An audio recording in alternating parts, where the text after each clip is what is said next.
pensais que tu pouvais négliger ton mode de vie ou que la réussite scolaire, ça impliquait forcément de voir à la baisse ton mode de vie et ta santé, pas morale, mais je trouve ton rapport à ce que tu fais dans la journée pour toi. Genre, je pensais que tu devais manger rapidement, tu devais te doucher rapidement, prendre le temps d'avoir une routine le soir, se laver, se maquiller, se mettre des vêtements propres. Je pouvais réviser en jogo pendant 2 jours d'affilée, puis après, j'avais il faut que je me lave. En vrai, ça commence à, c'est dangereux ce que je fais là. Tout était un calvaire, tu vois, même aller se laver, je me disais, mais j'ai pas le temps. Et finalement, c'est un cercle vicieux, tu vois, l'un va pas sans l'autre. Moi, j'étais tout le temps dans la rumination toute la journée, de me dire, putain, je déteste ma vie, c'est pourri, j'en ai marre. C'était quoi ton point de départ avant de nous rejoindre? Déjà, je pense que j'avais énormément de stress et d'angoisse parce que je m'étais trop mise dans ce cercle vicieux de, au moment où je vais devoir passer mes examens, je vais devoir négliger tout ce qui se rapporte à avoir une vie normale. Tout ça, ça devait obligatoirement passer à la trappe si je voulais réussir. Mais c'était vraiment dû à ma désorganisation. Du coup, en fait, je générais du stress déjà 2 mois avant l'examen, sans déconner. Alors que je pense qu'il y a des gens qui s'en foutaient. Même le prof, il a pas fait son sujet. Et moi, j'avais la goutte de sueur sur le front en me disant, ah, je vais morfler. Cette fois-ci, c'est sûr, je vais mourir. Je vais pas m'en sortir. Chaque fois, en fait, tu vois, contrairement à la sensation que j'ai eue en rentrant dans la salle d'examen, de me dire, je sais que je vais réussir, mais je sais juste pas avec combien. Jusqu'à ce que tu poses la copie sur le bureau du type, tu poses et tu te dis, j'ai trop hâte que tu vois ce que j'ai répondu. Alors qu'avant, c'était, j'espère, Inch'Allah, il va avoir pitié de moi. Et il va se dire, t'as tenté. Du coup, je vais te mettre 8 ou 9. Ouais. Et aux délibérations, on va te monter ça à 10. Et vu que je savais ça, ça me générait de l'angoisse. 1 mois avant, je faisais déjà un emploi du temps qui n'avait mais déjà disproportionné. Je savais pas quel chapitre était important, mais j'avais pas de vision d'ensemble. Donc du coup, je pouvais même pas savoir comment organiser ça. Même si 2 mois avant, je stressais sur un examen, je faisais un plan, j'arrivais même pas à m'y mettre. Tous les jours, je me disais, demain, promis demain, tu commences à mourir demain. Là, profite encore de ce qui te reste, mais sans jamais travailler. Comment tu vivais tes journées de révision du coup? Comment je vivais mes journées de révision? Je pense qu'il y a déjà le matin, je me réveillais en me disant sous pression, ou si je stresse beaucoup, je vais me mettre à faire quelque chose. Comme je sais qu'en fait, cette pression, elle génère, comme tu as dit, de la procrastination. Et ça veut dire que des fois, le matin, je me réveillais, je savais pas à quelle heure j'allais commencer à travailler. Aucune idée. Je me disais, ça va venir un moment, mais je sais pas quand. Tu vois, tout était complètement désorganisé jusqu'au moment où j'arrive devant le cours. Déjà, je savais jamais par lequel commencer. Je suivais juste là où je m'étais arrêtée la veille. Alors, si j'avais arrêté en plein milieu d'un chapitre la veille à une page,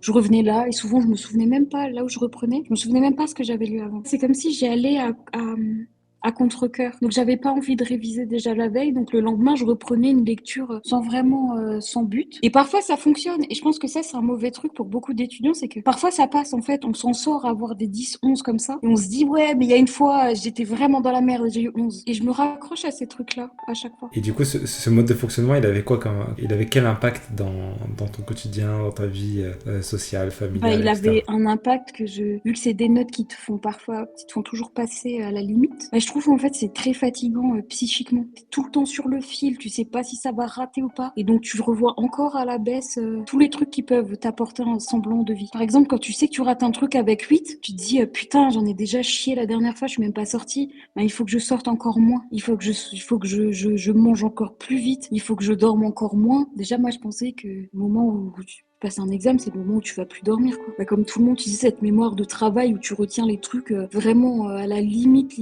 et t'arrives à tout vomir. Et après, je sors de l'examen, je passe même pas la porte, Nasser. Je me dis, putain, j'ai un blackout, je sais même pas si j'ai répondu juste ou pas à la question. Les gens, ils en parlent et je suis genre, putain, mais j'ai tellement pas dormi, je sais même pas ce qui s'est passé, je suis plus sûre de ce que j'ai écrit. Et alors, finalement, qu'est-ce que ça t'a apporté de rentrer dans un groupe, tu vois, le fait d'être dans un groupe déjà? Je trouve le fait d'être dans un groupe, c'est déjà cool de se dire qu'on n'est pas seul et qu'on n'est pas seul à galérer. Et en fait, de se dire que tout le monde n'est pas parfait et qu'on est perfectible, au contraire, je trouve que ça, c'est vraiment agréable, tu vois. Et surtout, je me suis rendu compte que je pouvais avoir une vie à côté. Pour moi, le sport, c'était impossible de caler une séance de sport, une séance de rien, tu vois, genre juste une séance de marche. Soit je divague devant ma feuille, soit je travaille. Tu vois, alors que là, je me rends compte que c'est beaucoup plus productif. Tu vois, autant je peux faire du sport que je peux aller, je sais pas, faire les magasins, parce que finalement, à 17h30, c'est pas fermé les trucs. Ouais, le Du coup, monde je peux continue faire mes encore. courses. Et avant, j'étais là, je devais tout le temps dire à mon copain, quand tu passes à Bruxelles, fais les courses en France, ou truc n'importe quoi. Genre que j'habite à côté d'un supermarché. Parce que j'ai pas le temps de foutre le pied dehors pendant ma session. Vraiment, je peux ne pas sortir de mon appart. Et en fait, c'est tellement anxiogène anxiogène. Plus les jours passent à rien faire comme ça, à être pas productif, moins tu travailles et plus je me dis mais demain je ferai encore plus que ça. Donc je vais encore moins dormir, je vais encore moins faire des trucs bien, je vais encore plus bouffer de la merde. Et la journée, si j'ai de la chance, bah, je vais avancer, mais c'est pas du tout une question de chance en fait. Et c'est pas une question d'appréciation de cours ou pas, c'est vraiment juste une question d'organisation. Je peux te dire que c'est ce que j'aurais fait si je t'avais pas contacté. J'aurais commencé à réviser, je pense peut-être 2-3 jours après qu'on soit appelé, mais sans plan.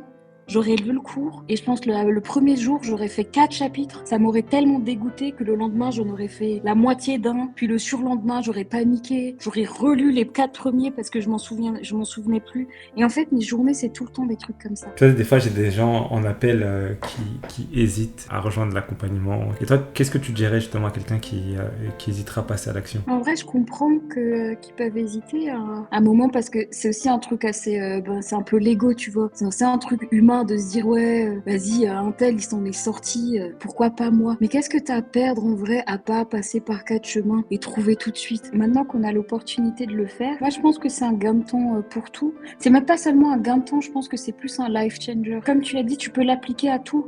Parce que si cette routine-là que tu appliques par exemple au cours, bah, tu le fais après avec ta routine du matin quand tu te lèves, de ce que tu vas cuisiner à midi ou le soir ou le sport que tu vas faire dans la semaine. Je sais pas, je trouve que c'est beaucoup plus agréable de vivre comme ça. Pareil pour les cours, de se dire est-ce que je vais bosser assez ou pas, puis est-ce que je vais faire le sport ce soir ou pas, est-ce que je vais manger correctement ce soir ou pas. Et c'est injouable de vivre comme ça. Je veux dire, au bout d'un moment, ça fait péter les plombs. Et moi, c'était vraiment l'état d'esprit dans lequel j'étais avant le master. Je me dis, mais l'an prochain, soit je vais faire partie des externes ou des internes qui se suicident parce que j'en peux plus. Et pourquoi justement t'es venu vers moi plutôt que de voir un autre programme? Je sais pas, je trouve peut-être parce que ce que tu disais, c'était plus pertinent que d'autres blogueurs, pas blogueurs, mais d'autres plutôt influenceurs, Insta. J'ai l'impression que c'est pas vraiment pour aider les gens, tu vois. J'ai l'impression que c'est pour eux-mêmes se renvoyer l'image de leur réussite. Il y a vraiment des comptes Insta, j'ai l'impression que c'est pour eux-mêmes pouvoir avoir des traces de se dire ouais mais en fait ma vie elle est bien, elle est mieux que la vôtre sans donner d'aide. Je veux dire c'est pas avec un joli truc à esthétique de je me lève à 8h, je vais chercher un thé matcha. Mais en plus tu vois je plonge là-dedans. Mais en fait c'est pas le cours bien fait qui fait que tu sors un jour tes exercices et que tu te dis frérot c'est le jour où il faut un peu se confronter là. Parce que ça personne te le dit tu vois. Et tu te sens comment là dans ta vie d'étudiante, les impacts aussi dans ta vie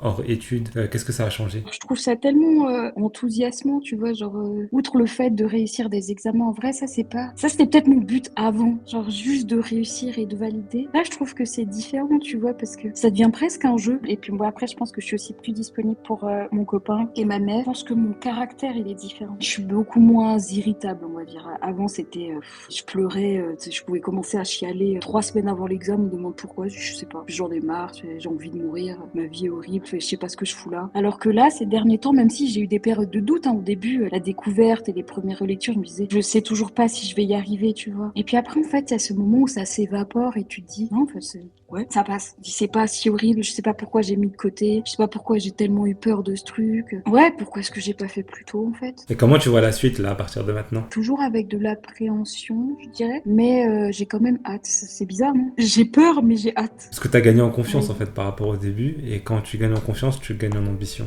et c'est pour ça que tu as hâte. Tu vois ça comme des défis à relever en fait, personnels. Je veux juste voir comment est-ce que je vais appréhender la matière, quelle note je suis capable d'avoir. Est-ce que, tu vois, quand les autres ils me diront putain, avec le classement et tout, je sais pas comment je vais faire, je dors mal, j'ai envie d'être la personne qui sera là, ouais, ben, moi, ouais, je comprends ce que tu veux dire, alors qu'en vrai, le soir, je dors paisiblement, je m'endors sans, déjà, m'endormir sans penser à mon avenir.